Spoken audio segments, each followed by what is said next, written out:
Hello everyone, my name is Maximillion Frommelt. I am a science educator, and today I'm going to be talking to you about one of my passions.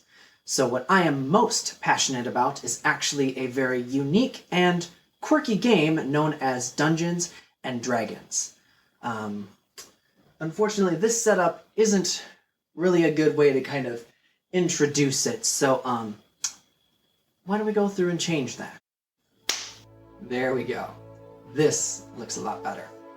So, what exactly is Dungeons and Dragons, and what does all of this have to do with that, and what are those things, and how do they work? Allow me to explain. Dungeons and Dragons, at its fundamental core, is improv storytelling. You have essentially two distinct people in Dungeons and Dragons. You have your Dungeon Master, who controls the world, the lore, the dungeons, the monsters, essentially everything. The second part of the key players is, well, the players.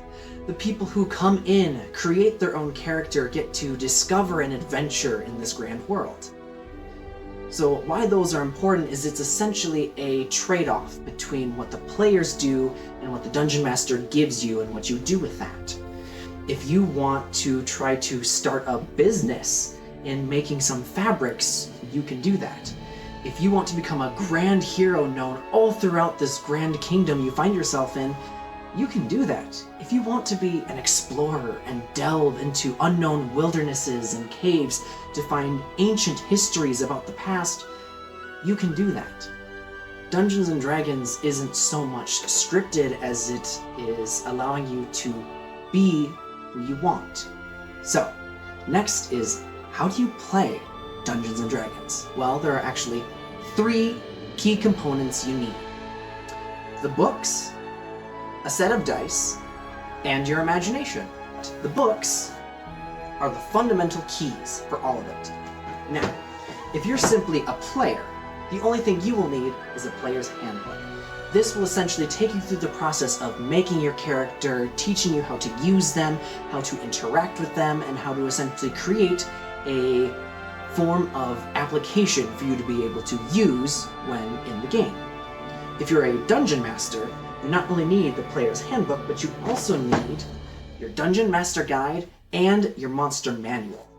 The combination of those two will teach you how to create this world, how it operates, how it works, how to make NPCs, make dungeons, build monsters, and it essentially is a framework for you, as a potential Dungeon Master, to create a grand world for others to adventure. Second thing you need are dice. Dice are the most important fundamental factors to the game, but specifically for Dungeons and Dragons, you'll need this, a D20. Rolling that will essentially see if you are successful or not in your attempt to do anything in the world. The third thing you need is imagination. D&D can be anything. If you want a hyper-realistic world and you find a Dungeon Master that has that kind of world ready, you can do that. If you want super highbrow fantasy where magic and dragons are all over the place and ancient kingdoms rise and fall every other day, you can have that kind of experience. If you want a sci-fi experience where you have to travel to different planets and different worlds, you have that ability. It's really all down to what you as a player and your Dungeon Master are able to make. And that's all part of the fun. But this video isn't just to explain about Dungeons and Dragons. What I wanted to do specifically is to give you a small little experience of what it might feel like to play Dungeons and Dragons. So, this whole entire video is actually going to be an interactive Dungeons and Dragons experience for you. What will happen is, at the end of this video, as I lead you through this story and talk you through it, there will always be these two boxes that appear. These two boxes will have one option and another for what you would like to do next. By clicking those, it will redirect you to that part of the storyline. So that way you are the only person in control of whatever adventure you want to have. Another thing to note is this icon. This clock will let you know that there are around 5 seconds for you to select those 2 options before the video ends. Obviously, I can't hypercut the video, so the options you pick will take you to the other videos that continue on that part of the journey. All I can say is, I hope you, for a short bit of time, like many of my players, get to ignore what's happening at the moment, take a deep breath, and step into the shoes of someone else of who you really, really want to be. And with that, I think it's time for me to do my job as your dungeon master and welcome you to this brand new adventure you're about to take. Welcome to Dungeons and Dragons.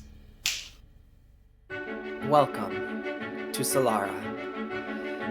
One of the oldest kingdoms throughout the surrounding area is densely populated by a scattering of villages, but its main resource is the huge and dense magical forest. As you come back to your senses, you look around within the small little city of Coraval.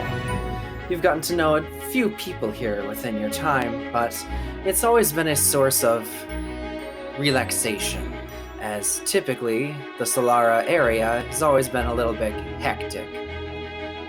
Fortunately, that means it is a prime trading and destination point for many adventurers throughout the lands. This brings you to the King's Head Inn, a place where you would frequently go through and stay and also learn about what else has been happening. As you wait there and look around, you see there are a few unique things that you haven't seen in this area before. Off in the corner, you see a strange figure in a green cloak, but what stands out the most is the unfamiliar crest they have tying their cloak together. Along with the usual suspects of the inn, you also see that there is a cat of black fur with golden eyes that hasn't taken its eyes off you since you've entered. As you look around and take everything in, what would you like to do?